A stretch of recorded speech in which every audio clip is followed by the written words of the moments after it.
Hi hello ನಮಸ್ಕಾರ. ಎಲ್ಲರೂ ಹೇಗಿದ್ದೀರಾ? ಐ ಹೋಪ್ ಎಲ್ಲರೂ ಚೆನ್ನಾಗಿದ್ದೀರಾ ಅಂತ ಭಾವಿಸ್ತೀನಿ. ತುಂಬ ಸಿಂಪಲ್ ಟೇಸ್ಟಿಯಾಗಿ ನಾನು ಅವರೆಕಾಳು ಮಳ್ಸಾರನ್ನು ಯಾವ ರೀತಿಯಾಗಿ ಮಾಡೋದು ಅಂತ ತೋರಿಸ್ಕೊಡ್ತೀನಿ. ಏನಪ್ಪ ಸಾಂಬಾರು ಮಾಡೋದು ಅಂತ ತಲೆಬಿಸಿಯಾಗಿರುವಂತಹ ಮಹಿಳೆಯರಿಗೆ ಇದೊಂದು ಬೆಸ್ಟ್ ಸಾಂಬಾರು ಅಂತಲೇ ಹೇಳ್ಬೋದು. ರಾಗಿ ಮುದ್ದೆ, ಜೋಳದ ಮುದ್ದೆ ಜೊತೆಗೆ ಅನ್ನ, ಚಪಾತಿ ಇದು ಎಲ್ಲದಕ್ಕೂ ಸಹ ಬೆಸ್ಟ್ ಕಾಂಬಿನೇಷನ್ ಅಂತಲೇ ಹೇಳ್ಬೋದು.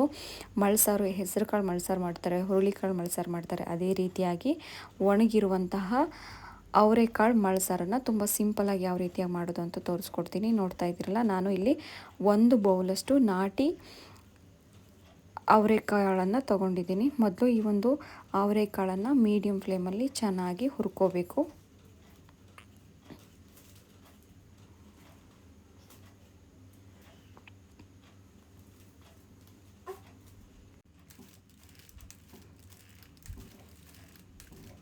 ನೋಡಿದ್ರಲ್ಲ, ಮೀಡಿಯಮ್ ಫ್ಲೇಮಲ್ಲಿ ತುಂಬ ಚೆನ್ನಾಗಿ ಹುರ್ಕೋಬೇಕು. ಕೈ ಬಿಡ್ದಂಗೆ ಆಡಿಸ್ತಾ ಇರಬೇಕು, ಬಿಕಾಸ್ ಸೀದೋಗ್ಬಿಡುತ್ತೆ. ನೋಡ್ತಾ ಇದ್ದೀರಲ್ಲ ಯಾವ ರೀತಿಯಾಗಿ ರೋಸ್ಟ್ ಆಗ್ತಾ ಇದೆ ಅಂತ. ಆಲ್ಮೋಸ್ಟ್ ಆಲ್ ಅವರೆಕಾಳು ಹುರಿದಾಯಿತು. ತುಂಬ ಟೇಸ್ಟಿಯಾಗಿರುತ್ತೆ. ಆಲ್ಮೋಸ್ಟ್ ಅಲ್ಲಿ ಹಳ್ಳಿ ಭಾಗದಲ್ಲಿ ತುಂಬ ಮಾಡ್ತಾಯಿದ್ರು, ಇವಾಗಂತೂ ತುಂಬ ಕಮ್ಮಿ ಆಗಿಬಿಟ್ಟಿದೆ. ಸೊ ಒಮ್ಮೆ ಟ್ರೈ ಮಾಡಿ, ತುಂಬ ಇಷ್ಟ ಆಗುತ್ತೆ. ನಾನು ಅವರೆಕಾಳು ಮಳ್ಸಾರಿಗೆ 1 ಟೊಮೊಟೊ, 1 ಈರುಳ್ಳಿ ತೊಗೊಂಡಿದ್ದೀನಿ.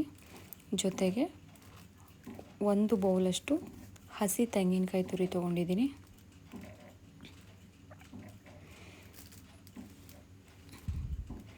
ಜೊತೆಗೆ 2 ಟೇಬಲ್ ಸ್ಪೂನಷ್ಟು ಖಾರದ ಪುಡಿ ಮತ್ತು ಮನೇಲೇ ಮಾಡಿರುವಂತಹ ಸಾಂಬಾರು ಪೌಡ್ರು 2 ಸ್ಪೂನು.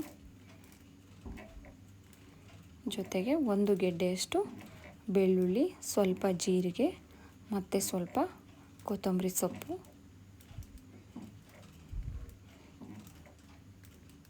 ಸ್ವಲ್ಪ ನೀರು ಹಾಕಿ ಚೆನ್ನಾಗಿ ರುಬ್ಕೋಬೇಕು.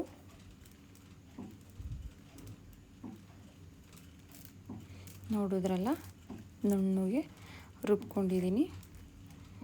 ಖಾರ ಏನೋ ರೆಡಿ ಆಯಿತು. ಒಂದು ಸಿಂಪಲ್ಲಾಗಿ ಒಗ್ಗರಣೆ ಕೊಟ್ಬಿಡೋಣ. ಒಂದು ಪಾತ್ರೆಗೆ ಸ್ವಲ್ಪ ಎಣ್ಣೆ ಹಾಕಿ ಸಾಸಿವೆ ಹಾಗೂ ಲೈಟಾಗಿ 1 ಚಿಕ್ಕ ಈರುಳ್ಳಿನೂ ಸಹ ಒಗ್ಗರಣೆಗೆ ತೊಗೊಂಡಿದ್ದೀನಿ. ಜೊತೆಗೆ 1 ಚಿಕ್ಕ ಟೊಮೊಟೊ, 1-2 ಎಸಳು ಕರಿಬೇವನ್ನ ಚೆನ್ನಾಗಿ ಫ್ರೈ ಮಾಡ್ಕೊಬಿಡ್ಬೇಕು ಎಣ್ಣೆಲಿ. ಮೀಡಿಯಮ್ ಫ್ಲೇಮಲ್ಲಿ ಹಸಿ ವಾಸನೆ ಹೋಗೋವರೆಗೂ ಚೆನ್ನಾಗಿ ಫ್ರೈ ಮಾಡ್ಕೋಬೇಕು. ನೋಡ್ತಾ ಇದ್ದೀರಲ್ಲ ಯಾವ ರೀತಿಯಾಗಿ ಫ್ರೈ ಆಗ್ತಾ ಇದೆ ಅಂತ. ತುಂಬ ಸಿಂಪಲ್ಲಾಗಿ ಮಾಡುವಂಥ ಒಂದು ಸಾಂಬಾರು.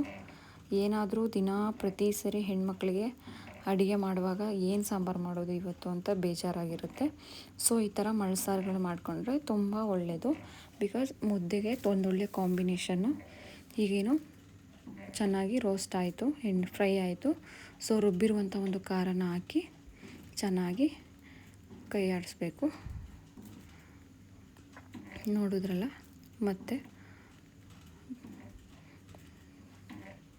ಸ್ವಲ್ಪ ಹಸಿ ವಾಸನೆ ಹೋಗೋವರೆಗೂ ಖಾರನ ಚೆನ್ನಾಗಿ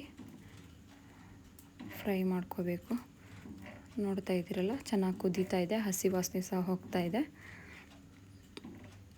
ಜೊತೆಗೆ ನಾವು ಎಷ್ಟು ನಮಗೆ ನೀರು ಅಳತೆ ಬೇಕು, ಎಷ್ಟು ತೆಳುವಾಗಬೇಕಾ ಅಥವಾ ಸ್ವಲ್ಪ ಗಟ್ಟಿ ಇರಬೇಕು ಅಂತಾರೆ ಕೆಲವರು ಇಷ್ಟಪಡ್ತಾರೆ. ನೀವು ಒಂದು ಹದಕ್ಕೆ ನೋಡಿಕೊಂಡು ಅದಕ್ಕೆ ನೀರು ಹಾಕಿಬಿಡಬೇಕು. ಜೊತೆಗೆ ರುಚಿಗೆ ತಕ್ಕಷ್ಟು ಉಪ್ಪು ಹಾಕಿ ಚೆನ್ನಾಗಿ ಕುದಿಸ್ಬೇಕು.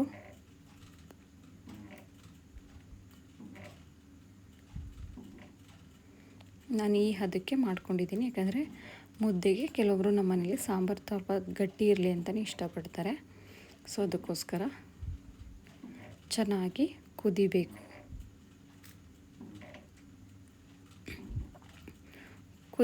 ಕುದೀತಾ ಇದೆ ಅಂದಾಗ ನಾವು ಸ್ವಲ್ಪ ಹುಣಸೆ ಹಣ್ಣಿನ ರಸನೂ ಸಹ ಆ್ಯಡ್ ಮಾಡಿ ಚೆನ್ನಾಗಿ ಮಿಕ್ಸ್ ಮಾಡಿ ಮತ್ತೆ ಸ್ವಲ್ಪ ಕುದಿಯೋಕ್ಕೆ ಬಿಡಬೇಕು.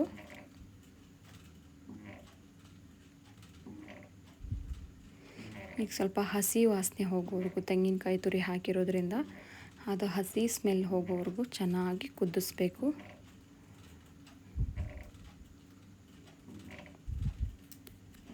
ನೋಡಿದ್ರಲ್ಲ, ಹಸಿ ವಾಸನೆ ಹೋಗ್ತಾ ಇದೆ, ಚೆನ್ನಾಗಿ ಕುದೀತಾ ಇದೆ. ಕುದ್ದಾಯಿತು. ಈಗ ಚೆನ್ನಾಗಿ ಕುದ್ದಾದಮೇಲೆ ಹುರಿದಿಟ್ಟಿರುವಂತಹ ಅವರೆಕಾಳನ್ನು ತಗೊಂಡು ಈ ಒಂದು ಸಾಂಬಾರಿಗೆ ಮಿಕ್ಸ್ ಮಾಡಬೇಕು. ಮಿಕ್ಸ್ ಮಾಡಾದಮೇಲೆ ಒಂದು ಕುದಿಬೇಕು. ಒಂದು ಕುದ್ದಾದಮೇಲೆ ಸಾಂಬಾರು ರೆಡಿ ಆಗುತ್ತೆ. ಇದೇ ಮೆಥಡಲ್ಲೇ ನಾನು ಹಿಂದಿನ ವಿಡಿಯೋದಲ್ಲಿ ಹೆಸರು ಕಾಳು ಮಳ್ಸಾರನ್ನು ಯಾವ ರೀತಿಯಾಗಿ ಮಾಡೋದು ಅಂತ ತೋರಿಸ್ಕೊಟ್ಟಿದ್ದೆ. ತುಂಬ ಇಷ್ಟ ಆಗಿತ್ತು ಕೆಲವರಿಗೆ. ಇನ್ನು ಹೆಸರು ಕಾಳು ಹುರುಳಿಕಾಳು ಮಳ್ಸಾರು ಯಾವ ರೀತಿಯಾಗಿ ಮಾಡೋದು ಅಂತಲೂ ಸಹ ನಾನು ತೋರಿಸ್ಕೊಡ್ತೀನಿ. ನೋಡಿದ್ರಲ್ಲ, ಫೈನಲಿ ಅವರೆಕಾಳು ಮಳ್ಸಾಂಬಾರು ರೆಡಿ. ಇದು ಬಿಸಿ ಬಿಸಿ ಮುದ್ದೆ, ರಾಗಿ ಮುದ್ದೆ ಆಗಿರ್ಬೋದು, ಜೋಳದ ಮುದ್ದೆ ಆಗಿರ್ಬೋದು, ಅಥವಾ ರೈಸ್ಗೂ ಸಹ ಒಂದೊಳ್ಳೆ ಕಾಂಬಿನೇಷನ್ ಆಗಿರುತ್ತೆ. ಒಮ್ಮೆ ನೀವು ಸಹ ಟ್ರೈ ಮಾಡಿ, ಎಷ್ಟು ಚೆನ್ನಾಗಿರುತ್ತೆ ಅಂತ ನಿಮಗೆ ಗೊತ್ತಾಗುತ್ತೆ. ನಾನು ಇದನ್ನು ಈ ಒಂದು ಸಾಂಬಾರನ್ನ ರಾಗಿ ಮುದ್ದೆ ಜೊತೆ ಕಾಂಬಿನೇಷನ್ ಮಾಡ್ಕೊಂಡಿದ್ದೀನಿ. ನೋಡಿದ್ರಲ್ಲ, ಬಿಸಿ ಬಿಸಿ ರಾಗಿ ಮುದ್ದೆ ಜೊತೆಗೆ ಅವರೆಕಾಳು ಮಳ್ಸಾಂಬಾರು. ಒಮ್ಮೆ ಟ್ರೈ ಮಾಡಿ, ನಿಮಗೂ ಸಹ ಇಷ್ಟ ಆಗುತ್ತೆ. ಇದೇ ರೀತಿಯಾದಂತಹ ಹೆಲ್ದಿ ಆ್ಯಂಡ್ ಟೇಸ್ಟಿಯಾದಂತಹ ಯೂಟ್ಯೂಬ್ ಅಡುಗೆಗಳಿಗಾಗಿ ನಮ್ಮ ಒಂದು ಯೂಟ್ಯೂಬ್ ಚಾನಲ್ನ ಸಬ್ಸ್ಕ್ರೈಬ್ ಮಾಡಿ, ಫಾಲೋ ಮಾಡಿ. ಮತ್ತೆ ಮುಂದಿನ ವೀಡಿಯೋದಲ್ಲಿ ನಾನು ನಿಮಗೆ ಸಿಗ್ತೀನಿ. ಧನ್ಯವಾದಗಳು.